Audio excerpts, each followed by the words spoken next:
Okay, let's take a quick look at the Energizer AA and AAA rechargeable battery charger. So it connects via regular plug right here. This is going into the wall.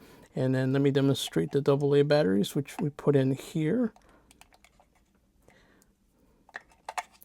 And now we're charging our AA batteries, and you can charge your AAA batteries, which I have right here. I'm just going to put them into the slot that's inward.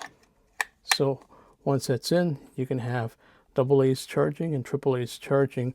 And as you can see, the AAA's go inside further and the AA's stay out further. And you don't want to mix these up and change them over. You want to keep them in a sequence. AA's and AAA's, and then you're good to go. Just some quick demonstrations as far as if you are using them and you're putting them on like this, it's not going to work for you. By the way, the green light means that these are good and ready to go. The red light means that it's charging. So right now these batteries are good to go, but if you look at the manual, it gives you the exact charging times. Okay, so if you put them in and you're wondering what the charge times are, this is what they are as far as the time is concerned. And here are some of the other features as well. Okay.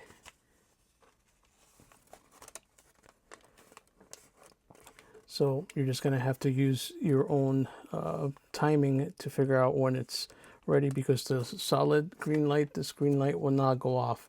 It will stay on. It does have a safety feature which will keep it from overcharging, so you won't have to worry about that. But yeah, it should, if you lost your manual, at least you can kind of read it here, and you can see, and also a demonstration of how to put the batteries in.